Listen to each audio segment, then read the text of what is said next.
Hello, everyone, and welcome to the new episode of Entrepreneurship Lab. This is your host, Nevena Bajalac, welcoming you once again to the episode where we're going to give you some tips for how you can scale and grow your business. I hope you're excited because today we're talking about time management, and I wanted to share with some of the proven and my favorite tools to help you with time management and achieving more. Now, I implement these tools personally in my life and in my business, and I train hundreds of people over the years and teams in companies on them, and we adjust these tools based on the company needs. So I thought, why not sharing it with everyone listening so you can benefit as well and you can get them. Make sure to download the episode, share it with at least person that can benefit, at least one person that can benefit from this podcast as well, and subscribe if you haven't already so you can support our podcast growth. Now, let's talk about time management. There were some episodes in the past where we talk about it as well. And I think, first of all, I want you to start shifting your mindset that you cannot manage the time, right? You can only manage activities or priorities. And when you start thinking that way, we all have 24 hours a day, right? If you're a president of a country, if you are a stay-at-home mom, if you're a startup entrepreneur, or you are on a company of 500, 1,000 employees, we all have 24 hours. So managing the time, it's impossible, which means that I cannot make the time last longer or shorter, go faster or slower. What I can manage are my activities and be really focused on things that are important. When it comes to time management, next thing is a part of shifting your mindset. I think very important to learn how to say no. Every single successful person know how to protect their time, and they say no to a lot of things, and they say no to people. So one of the things you have to work on as well is that you have to say no to some things that are not priority. And this starts sometimes with your kids, with your spouse, with people around you, and you have to share a bigger goal, because when it comes to building a business, you're going to need to set up priorities, and you're gonna have to look into things that are important now, and it has to be done today. When it comes to this work-life balance that people are talking about, I think it's very hard to do it daily, because if the truth is, if you're an entrepreneur, you know that you might have a day where you have to work 12, 14 hours, right? And you cannot not respond to that email or not deal with that customer. You have to do it, but you have to maybe then look at work-life balance in a yearly annual basis. One of my close colleagues, very successful entrepreneurs and friend, he told me once that with his wife, he says, okay, for every day I'm away traveling, we're going to take one day vacation, and you choose where we want to go. So giving the options and having that honest conversation to keep people important to you in your life and give them the time, because family is really important and your friends are very important. But you have to also understand, okay, I'm making these sacrifices for my business, and some days it's impossible to just say, okay, 5 o'clock, I'm done. No, if you're an entrepreneur, you're not going to work and function like that. So look at that. First of all, like I said, change your mindset. I cannot manage the time, right? I can only manage my activities, which means, okay, I can get better at managing my activities and priorities. And second thing is, then you have to say no to a lot of people and to protect your time and get things done. And number three is that you have to look at this work-life balance on an annual basis. And I think this is a great start to you even changing your mindset and getting things done, and not feeling guilty when you have to sacrifice specific things for your business. Now, like I promised, I want to share some of my favorite tools. And the first tool is something called segment intending. And none of these tools are invented by me. I just discovered them in different books that I'm always reading from different entrepreneurs, coming up with changing some tools and so on and so forth. So they're very helpful. And segment intending is going to help you with overwhelmed. And I think when it comes to time management or managing your activities, the first problem we're actually facing is feeling overwhelmed, right? So you have to find a tool that's going to help you calm down, right? You don't have to slow down. I love Bob Proctor, who was always saying, you don't need to slow down. You can keep doing things fast and even faster, but you need to calm down. So you want to do things with ease. And segment intending is something that can really help you. To start this exercise, I recommend, if you've never done it before, is that you start by writing it. I used to write it maybe a year or even more, and I would segment intend my day. Which means is you want to, when you wake up in the morning, if you have your routine to maybe meditate, pray, or take a moment for yourself. I'm hoping, by the way, that you're planning your day a day before, which is very important. And I'm going to come back to that. But in segment intending, you want to see, okay, I have 3 meetings, I have to drop kids to school, I have these things. And then all of those things that you've written throughout the day, you want to separate them as different segments. So let's say your day is starting, but by you dropping your children to school, and then you have to come back and you want to prospect, and then you want to create some brochures for your business. Just an example, right? Or you're going to office for a meeting, and you're sometimes ahead of time stressed because usually these meetings are maybe stressful or you're nervous. And segment intending is basically living all of those segments and those moments ahead of time, which is very powerful because you're actually using your imagination to set up the pace, to set up the vibration, how that you want these things to feel. So in segment intending, you have to do three things, right? For each segment, you have to write what is the segment about, what are you doing in that segment, what you want to achieve, and how you want to feel. Okay, so what is that you're doing, or what you want to achieve, and how you want to feel. And I'm going to explain this right now with an examples. So segment intending, like I said, first start by writing, and after that you're going to be able to really, it's going to become a routine for you that you can just do it in your mind. But for now, if you're just starting, do it on a piece of paper. So for example, I can say first segment is driving my children to school. What am I doing? I'm driving my children to school. What do I want to achieve? I want to achieve a nice environment in the car. I want everything to go smoothly, no traffic. And then I want to feel joyous. I want to feel relaxed, whatever that you want to feel. So what's going to happen is, I don't know, maybe a school time, probably there's going to be a lot of traffic. But when you decide that in this segment, this is maybe a moment to connect with your children, to talk with them, to share some experiences, to sing favorite songs. When you decide how that small segment of, let's say, 15, 20 minutes in the car will look like, even when somebody cuts you in the traffic, or you are, in the traffic, you're not going to feel stressed as you usually do, because you decided and you accepted, okay, this is going to be like this, but I'm going to use this moment to do that. So now you drop your children to the school, you're driving to your office, for example, for a meeting. Now, driving to the office is now another segment. I love to use driving in my car to listen different podcasts like this one, to listen different materials, to learn something. And sometimes I'm just in the mood to listen a music that's going to light up my mood, right? I want to set up and be happy for the day. So you, again, decide, I'm driving to the office. I want to reach there smoothly or reach there on time. That's my goal. And then I want to feel really relaxed. So you're setting how you want to feel. And I don't know if you notice, but sometimes throughout the day, we are basically going through these segments, and we're just going from one segment to another, and we're just thinking, I have so much to achieve, so much to achieve, that we don't even have moments to breathe. We don't have even moments to enjoy the moment, which is the purpose of life. But we're just like running from one place to another.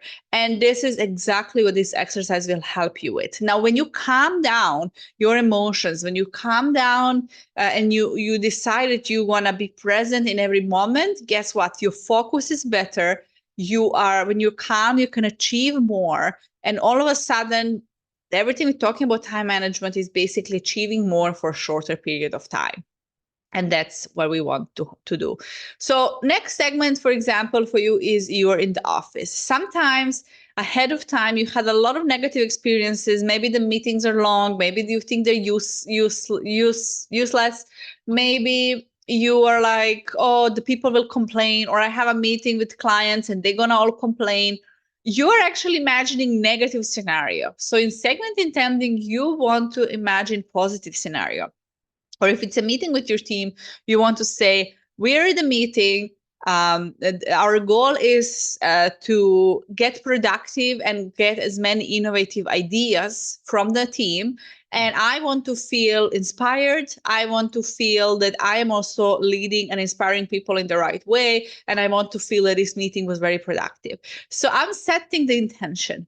Do things in the day go as you want them? Absolutely not. But what's going to happen when you practice this exercise long enough? Like I said, you calm down, you're more in the moment, you are not rushing from one segment to another. And then you are actually accepting things, a stressful situation that are happening to you. You're accepting them in a much better, in easier way. So this is segment intending. And then you go through your day and you look to all of these things and you simply write, what are you doing? What do you want to achieve and how you want to feel? And then really to those segments, put them next to your to-do list or your daily schedule and just go through them. It takes 5 seconds literally, and just take a few deep breaths and imagine how you want the segment to be. So this is the first tool. I love this tool. I think it's a great start. So make sure to use it. Now, I mentioned earlier, and I promise I'm going to come back to scheduling your day. You should have your to-do list. However, as an entrepreneur, like I said, you have to say no to many things, and you have to start looking as you're growing your business, what is your not to-do list? Sometimes with CEOs, we do this and we write them, okay, what is your to-do list and what is my not to-do list? Like some CEOs are doing so many tactical jobs because they can do them better than some people they hired. So we have to be very direct as consultants with them and say, no, you have to stop doing these things, right? We're going to train the other people. You have to stop and focus on things that are going to help you grow and take the company to the next level. So make sure to plan your day always the day before. And I usually take a couple of seconds just to look at my calendar, look at my meetings for the next day, and look what important meetings I have to attend, who I have to call, who I have to email, who I have to follow up with, and so on. And this will help you already achieve more, because when you go to bed, you know what you're expecting tomorrow. And when you wake up, you're starting following your to-do list. Okay. Now, something that's going to help you, when I'm a big fan of to-do list, I really love being organized and doing everything. However, I understand that when we're feeling overwhelmed and we have big projects, sometimes we feel demotivated to do them. So next exercise I'm going to share with you is an exercise I call it divide and follow inspiration. And this can be applied to some tasks, to some not, right? But it can help you. It helps me with the very big projects, right? So sometimes when you're feeling demotivated is because you feel the project is so big and you don't know where to start and it's just overwhelming. So what you have to do is you have to divide that project to small and simple steps. So usually I take a piece of paper and I draw like 20, 30 circles, right? And I put in each circle, purposefully circles all around the paper, not the list, because I don't want to prioritize and order myself what to do first. I just want to put circles and then like balloons, right? And then draw them, and in each one of them put one small thing. Let's say I have to prepare huge reports and sometimes presentations. And to do these things, actually, let's say one presentation for training, for example, can have a lot of aspects, right? I have to do research on the company.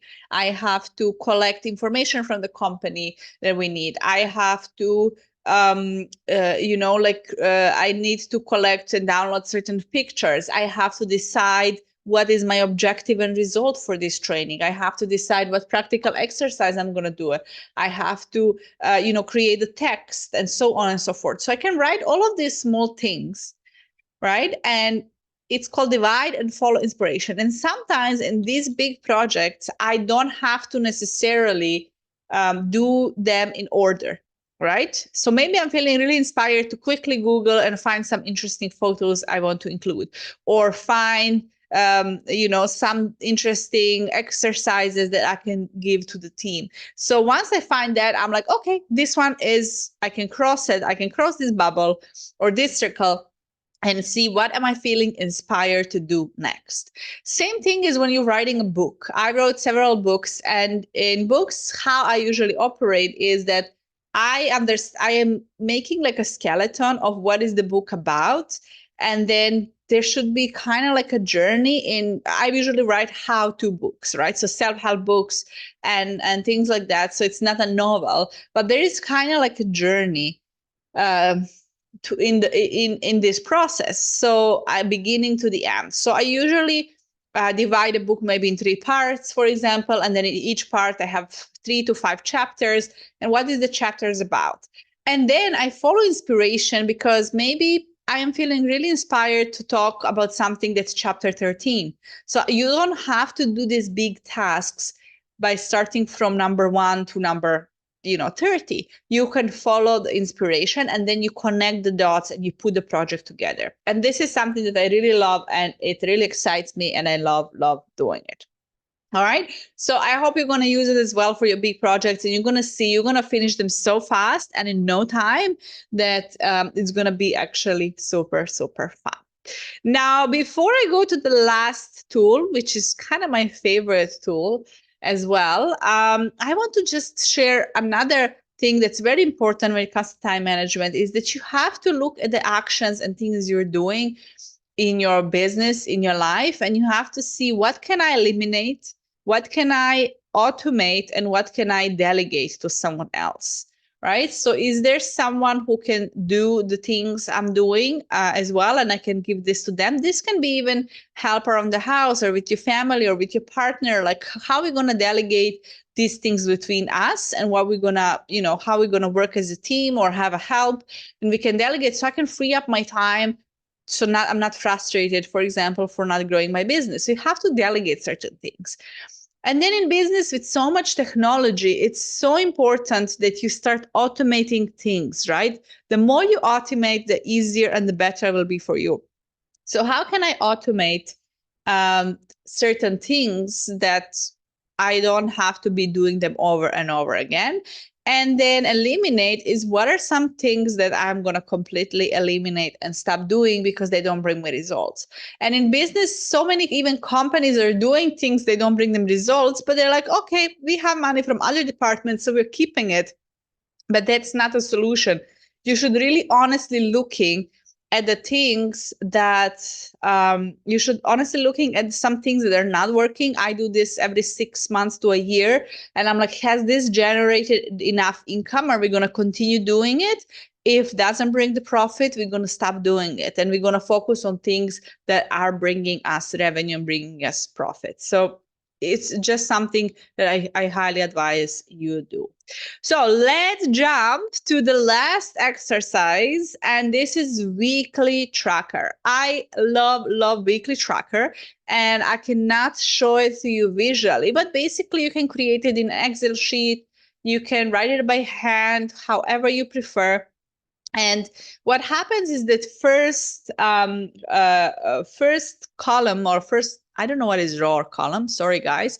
So I'm always confused, but the first part is different actions. So you write on top action, and underneath you put different actions you are doing throughout the week. So for example, prospecting. Then I'm putting going to the gym, meditating, reading book for personal development and business, then spending time with my family, or spending time with children, with kids, and so on and so forth. So sales calls, right? How many meetings we have to have, sales meetings, customer meetings, and so on and so forth.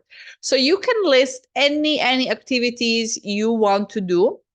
If you're writing a book, you can set a goal to write a book a few times a week. So you write all of those activities one under another, and then you write the days in the week, right? If you want to work 5 days a week, you can just put Monday to Friday, and then you set a goal. So for example, is it my goal to meditate 7 days a week, or 5 days out of 5 working days, go to the gym minimum 3 times, read minimum 3 times, have minimum 3 sales meetings, because if I'm not having sales meetings, I cannot sell anything.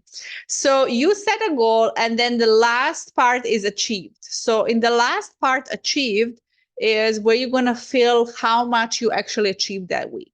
And this is such a good self-reflection, because you cannot lie to yourself.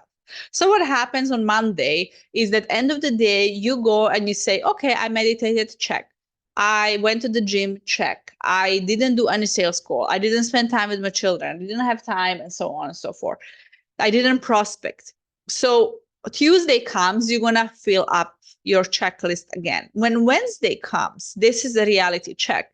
If you want to go to the gym 3 times a week, and Monday, Tuesday, Wednesday, you haven't been, guess what? You're going to now push yourself. Okay, Wednesday today. I only have Wednesday, Thursday, Friday, not counting the weekend, for example. I need to go to the gym today. There is no excuses. Or I haven't prospected. I haven't had any sales calls. So how am I expecting to close any new business if I didn't have any sales meetings with potential clients and prospects?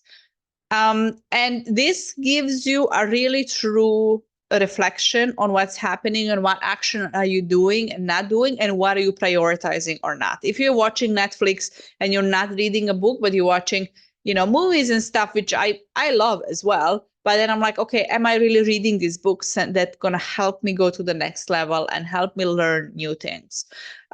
So you print this checklist, you fill it each day, you had your goal, and then at the end you write how much you achieved, and you're really honest with yourself. And this is really the true reflection you're going to get on your activities. It might be shocking to you. It might push you to do more, because you're going to have it in front of you, and it's like like somebody's holding you accountable. Basically, you're holding yourself accountable for your actions. And once you start holding yourself accountable, you're going to build confidence, because you're going to respect yourself so much more, because you've done the things you promised to yourself you're going to do them. This is where confidence is built, where you start really liking yourself, because you said, I'm going to go to the gym, I'm going to read, I'm going to invest in my business, I'm going to do all of these things, and I'm tired, maybe it's exhausting, I'm giving up some pleasures of every day, but I'm so proud of myself. I feel so good because I'm determined, and I'm doing all of the things that are important. So this is the tools I really find the most helpful. I absolutely love them, and I use them so much within, like I said, my company and so many other companies we consulted in the past and we're consulting now. So go and use them as well. And you're going to see a big difference, and hopefully they're going to help you a lot too. So thank you so much for listening. I just want to thank you. And again, please download the episode, share it with at least one person that can benefit from it. Subscribe if you haven't already, and give us your comments, likes, and hearts. Thank you so much for listening, and I will see you in the next episode.